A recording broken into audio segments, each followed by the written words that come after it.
سورہ قریش پہلی آیت۔ اعوذ باللہ من الشیطان الرجیم، بسم اللہ الرحمن الرحیم۔ کے لیے، ایلاف مانوس کرنے، قریش کو، لإیلاف قریش کے مانوس کرنے کے لیے، لإیلاف قریش چونکہ قریش کے لوگ عادی ہیں، لإیلاف قریش اس لیے کہ قریش کو میل دلایا، لإیلاف قریش بوجہ اس وابستگی کے جو قریش کو ہے، لإیلاف قریش کے دل میں محبت ڈالنے کی وجہ سے، لإیلاف قریش کو رغبت دلانے کے لیے، لإیلاف Quraysh for the security of Quraysh, لإیلاف Quraysh for the accustomed security of the قریش۔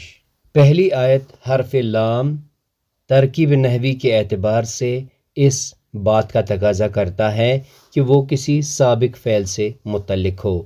ایلاف کا مادہ الف ہے اور اس سے الفت مشہور و معروف لفظ ہے۔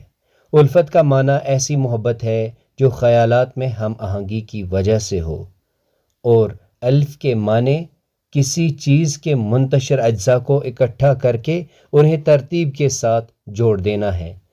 کسی کتاب کی تالیف کا بھی یہی مفہوم ہے۔ گویا ایلاف کے مفہوم میں الفت، موانست اور قریش کے منتشر افراد کی اجتماعیت کے سب مفہوم پائے جاتے ہیں۔ اس لحاظ سے ایلاف کے دو پہلو ہیں۔ ایک کا پس منظر یہ ہے کہ قبیلہ قریش حجاز میں متفرق مقامات پر بکھرا ہوا تھا۔ سب سے پہلے قصی بن کلاب کو یہ خیال آیا کہ اپنے قبیلے کو ایک جگہ اکٹھا کیا جائے، چنانچہ اس نے اپنے سارے قبیلے کو مکہ میں اکٹھا کر دیا۔ اسی بنا پر قصی کو مجمع کا لقب دیا گیا۔ اس طرح کعبہ کی تولیت اس قبیلے کے ہاتھ آ گئی۔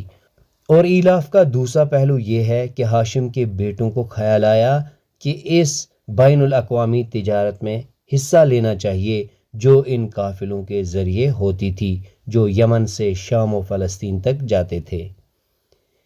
یمن میں بلاد مشرق سے تجارت ہوتی تھی اور شام میں افریق و مصر سے، چنانچہ ہاشم کے بیٹوں نے آس پاس کے علاقوں سے تجارتی روابط قائم کیے اور عملاً تجارت میں حصہ لینا شروع کیا، جس سے مکہ ایک بین الاقوامی منڈی بن گیا۔ قریش کے قافلے سال بھر میں 2 تجارتی سفر کرتے تھے۔ گرمیوں میں وہ شام و فلسطین کی طرف جاتے تھے کیونکہ یہ علاقہ مکہ کی نسبت بہت ٹھنڈا تھا، اور سردیوں میں ان کا قافلہ یمن کی طرف جاتا تھا کیونکہ یہ علاقہ مکہ کی نسبت گرم تھا۔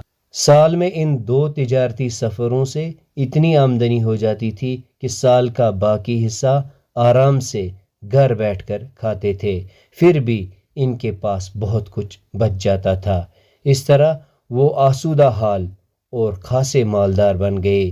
یہ دونوں موسموں کے تجارتی سفر ہی ان کی تمام تر دلچسپیوں کے مرکز و محور بن گئے تھے۔ لإیلاف میں ابتدائی لام تعلیل کے لیے آیا ہے، یعنی چونکہ اللہ نے قریش کے منتشر افراد کو مکہ میں ایک مقام پر اکٹھا کر دیا تھا، ان میں الفت پیدا کر دی تھی اور وہ ایک دوسرے مانوس تھے۔ پھر کعبہ کی تولیت بھی ان کے سپرد کی، کیونکہ قریش معاشرتی، سیاسی، تمدنی اور تجارتی جو فوائد بھی حاصل کر رہے تھے وہ اس کعبہ کی بدولت ہی حاصل کر رہے تھے۔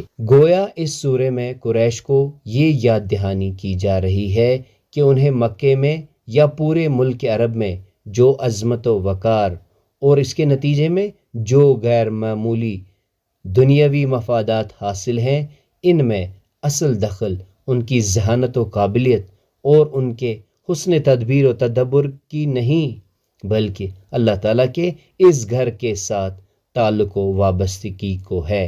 اس وجہ سے ان پر واجب ہے کہ وہ اس گھر اور اس کے مالک کے ساتھ اپنے تعلق کی نوعیت کو ہمیشہ یاد رکھیں، اپنی دنیاوی کامیابیوں کے نشے میں ان حقوق و فرائض کو نہ بھول بیٹھیں جو اس گھر اور اس کے خداوند سے متعلق ان پر عائد ہوتے ہیں۔